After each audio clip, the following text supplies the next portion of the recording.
بارش اللہ تعالیٰ کی عظیم نعمت اور قدرت کی نشانی۔ رب ذوالجلال اپنی رحمت سے بے شمار نعمتیں عطا فرماتا ہے اور اپنی قدرت کی مختلف نشانیوں کا اظہار فرماتا ہے تاکہ بندے اس کے انعامات پر شکر ادا کریں اور آیات قدرت میں غور کر کے اپنے رب کریم کی نافرمانی سے باز رہیں۔ مگر بیشتر انسانوں کا رویہ یہی ہوتا ہے کہ وہ احسان فراموشی، نعمتوں کی ناشکری کرتے ہیں اور غفلت میں مبتلا ہو کر نشانیوں سے عبرت حاصل نہیں کرتے۔ احسان فراموشی سے متعلق ارشاد ربانی ہے وَكَانَ الْإِنسَانُ كَفُورًا،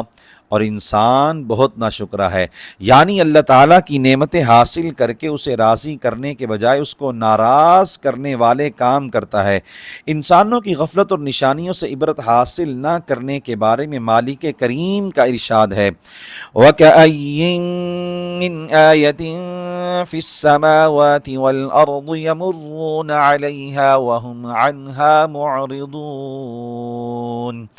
اور آسمانوں اور زمین میں کتنی ہی نشانیاں ہیں جن کے پاس سے اکثر لوگ گزر جاتے ہیں اور ان سے بے خبر رہتے ہیں، یعنی نشانیاں دیکھتے ہیں مگر ان میں غور و فکر کر کے فائدہ نہیں اٹھاتے۔ بارش بھی اللہ تعالیٰ کا بہت بڑا انعام بھی ہے اور اس کی قدرت کا عظیم نشان بھی۔ بارش کی رمجم، بوندا باندی یا اس کا موسلا دھار برسنا، پھر اس کے پانی کا زمین میں جذب ہونا یا آبی ذخائر میں محفوظ ہونا یا ندی نالوں میں بہہ جانا، نیز اس کے ذریعے زمین سے بے شمار اقسام کی چیزیں اگنا اور دیگر موسمی و معاشرتی اور روحانی فوائد نصیب ہونا یا بندوں کو اس کے ذریعے نقصان پہنچنا، یہ سب قدرت کی نشانیاں ہیں۔ لہٰذا اس موقع پر اظہار تشکر اور نگاہ عبرت دونوں ضروری ہیں۔ بارش کے نشان قدرت ہونے سے متعلق قرآن حکیم کی کئی آیات کریمہ ہیں۔ ایک مقام پر ارشاد ربانی ہے اللہ الذی یرسل الریاح فتثیر سحابا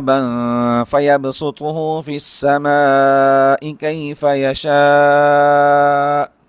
وَيَجْعَلُهُ كِسَفًا فَتَرَى الْوَدْقَ يَخْرُجُ مِنْ خِلَالِهِ فَإِذَا أَصَابَ بِهِ مَنْ يَشَاءُ مِنْ عِبَادِهِ إِذَا هُمْ يَسْتَبْشِرُونَ، اللہ ہی ہے جو ہواؤں کو بھیجتا ہے تو وہ بادل اٹھاتی ہیں، پھر اللہ اس بادل کو جس طرح چاہتا ہے آسمان میں پھیلا دیتا ہے، یعنی ہر طرف بادل چھا جاتے ہیں اور کبھی اس کے ٹکڑے ٹکڑے کر دیتا ہے، یعنی کہیں بادل ہوتے ہیں اور کہیں مطلع صاف ہوتا ہے، پھر تم دیکھتے ہو کہ اس یعنی بادل کے درمیان سے بارش نکلتی ہے، پھر جب وہ اپنے بندوں میں سے جن تک چاہتا ہے اس بارش کو پہنچاتا ہے تو جبھی وہ خوش ہو جاتے ہیں۔ آیات کریمہ سے واضح ہوا کہ بارش رب کریم کا احسان جلیل اور اس کی قدرت کا نشان عظیم ہے، مگر اس کے حوالے سے لوگوں کا رویہ کیا ہوتا ہے؟ اس بارے میں رب ذوالجلال نے فرمایا وَلَقَدْ صَرَّفْنَاهُ بَيْنَهُمْ لِيَذَّكَّرُوا فَأَبَى أَكْثَرُ النَّاسِ إِلَّا كُفُورًا، بخدا ہم نے لوگوں میں بارش کو گردش دی، یعنی کبھی ایک جگہ بارش ہوتی ہے کبھی دوسری جگہ، کہیں کم اور کہیں زیادہ، تاکہ وہ اس سے نصیحت حاصل کریں یعنی قدرت و احسان میں غور کریں، تو اکثر لوگوں نے ناشکرا بننے کے علاوہ کسی چیز کو قبول نہیں کیا۔